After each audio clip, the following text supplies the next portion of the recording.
2026-এর নির্বাচনকে মাথায় রেখে যখন আট ঘাট বেঁধে তৃণমূলের শীর্ষ নেতৃত্ব তারা ময়দানে নামছেন, তখন পুরাতন মালদার যে ছবি সামনে আসছে, সেখানে পুরসভা তৃণমূলের কোন্দলের ছবি সামনে এলো। ভাইস চেয়ারম্যানের বৈধতা নিয়ে প্রশ্ন তুললেন তৃণমূলেরই কাউন্সিলর।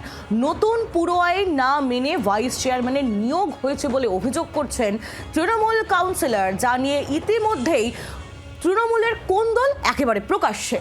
আর এই কোন্দল নিয়ে আমরা আরো জানবো, কথা বলবো। আমাদের সঙ্গে রয়েছেন আমাদের প্রতিনিধি রণজয়। বারবার করে তৃণমূল কংগ্রেসের দ্বন্দ্ব সামনে আসছে পুরাতন মালদায়, আর এবার ঠিক কি বিষয় সামনে আসছে, এক্ষেত্রে কি বলা হচ্ছে জেলা নেতৃত্বের তরফ থেকে?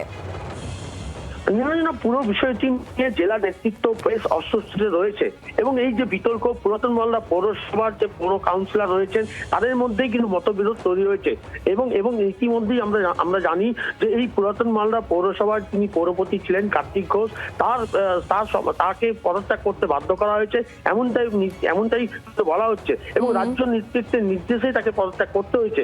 তার বিরুদ্ধে অভিযোগ ছিল যে এই এলাকায় যে তৃণমূল কংগ্রেসের ফল খারাপ হয়েছে গত লোকসভা নির্বাচনে, তার নিরিখেই তাকে পদত্যাগ করার নির্দেশ দেওয়া হয়েছিল এবং সেই সময় তিনি পদত্যাগ করেন। এবং তারপরে দেখা যায় যে নতুন করে চেয়ারম্যান নিয়োগ হয়েছে, সেখানে বিভূতি রঞ্জন ঘোষ, তিনি তৃণমূল কংগ্রেসের সভাপতি ওই এলাকার, তাকে চেয়ারম্যান করা হয়েছে। কিন্তু যখন এই তাকে চেয়ারম্যান করা হয়, কিন্তু নতুন করে যে পৌর বোর্ড গঠন করার নিয়ম রয়েছে, পৌর আইনে রয়েছে, সেই নিয়ম কার্যকরী করা হয়নি এবং যে পৌর বুঝতে পারছি, তুমি নজরে রাখো। ধন্যবাদ আমাদের সঙ্গে টেলিফোন লাইনে থাকার জন্য রণজয়।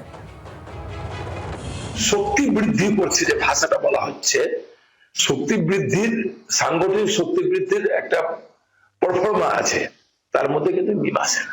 বিজেপি পশ্চিমবঙ্গের ক্ষমতা দখল করতে চায়, সে এসআর করে হোক, সে সাম্প্রদায়িক সম্প্রীতি বিনষ্ট করে হোক, সে সাম্প্রদায়িক দাঙ্গা লাগিয়ে দেওয়া হোক। সংখ্যালঘু যারা আছে তাদেরকে যত বোকা ভাবা যাচ্ছে, তারা কিন্তু অত বোকা নয়। সংখ্যালঘু সম্প্রদায়ের মানুষরা তারা কিন্তু মমতা ব্যানার্জির পাশে থাকবে। বাংলার আওয়াজ, বাঙালির আবেগ, জি 24 ঘন্টা।